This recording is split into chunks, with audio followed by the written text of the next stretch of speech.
সম্মানিত ভিউয়ার্স, সবাইকে ইসলামিক নিয়মের শুভেচ্ছা। আসসালামু আলাইকুম রহমতুল্লাহ। আমার বিয়ে আর জামাত ইসলামের রাজনীতি একই একই, same to same, no between difference, মধ্যবর্তী কোনো পার্থক্য নাই। আপনারা বলবেন যে কিভাবে? তাহলে শুনুন।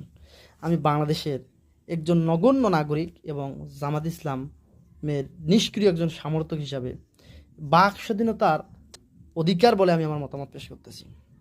আমার মতামত কি? আমার বিয়ের সময় আমার বাবা চায়নি যে আমি বিয়ে করি, নীরব একটা বিরোধিতা করেছে। কিন্তু বিয়ের পরবর্তী সময় আমি কিভাবে সুপ্রতিষ্ঠিত হতে পারি, কিভাবে আমার বিয়ের এক সময় আমার দাম্পত্য জীবনে কলহ দেখা দিল, বিয়ে ভেঙে যাওয়ার বিচ্ছেদের দিকে এগিয়ে গিয়েছিল। তখন আমার বাবা অর্থনৈতিক সাপোর্ট দিয়ে, মানসিক শক্তি দিয়ে, ভালো পরামর্শ দিয়ে সেই সংসারটাকে জোড়া লাগিয়ে দিয়েছে।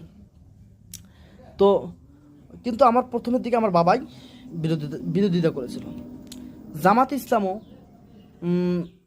বিরোধিতা করেছিল এই স্বাধীনতার বিপক্ষে, মানে স্বাধীনতার বিপক্ষে অবস্থান নিয়েছিল। বর্তমান অবশ্যই অনেক সোশ্যাল অ্যানালাইসিস অ্যাক্টিভিটিস পারসন তারা বলে যে জামাতের সিদ্ধান্তটা রাজনৈতিকভাবে ঠিক ছিল। কারণ এটা আমি মনে করি না, অনেক গবেষকরা এটা বিশ্বাস করে আর কি। কারণ জামাত ইসলাম চায়নি যে ভারতের পৃষ্ঠপোষকতায় বাংলাদেশ স্বাধীন হোক আর বাংলাদেশকে ভারত অঙ্গরাজ্যে পরিণত করুক। বাংলাদেশের মধ্যে যদি জামাত ইসলাম না থাকতো তাহলে এ দেশ ভারতের অঙ্গরাজ্যই থাকতো। বাংলাদেশ জামাত ইসলাম ও দেশপ্রেমিক নাগরিক যদি ভারতের বিরুদ্ধে শক্ত পাহাড়ের মতো না দাঁড়ায় তাহলে তো বাংলাদেশ ভারতের অঙ্গরাজ্যই হয়ে যায়।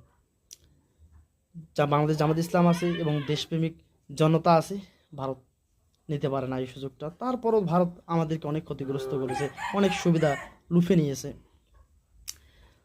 ঠিক এটাই, যখন দেশ স্বাধীন হয়েছে জামাত ইসলাম দেশের স্বাধীনতার সপক্ষে এবং এই দেশকে প্রতিষ্ঠিত করতে, এই দেশকে সমৃদ্ধির দিকে এগিয়ে নিতে জানবাজ রেখেছে।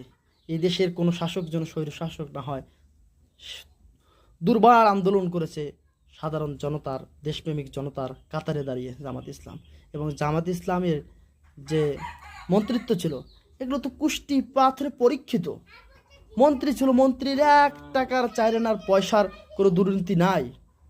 এমন দেশপ্রেমিক ধর্মভীরু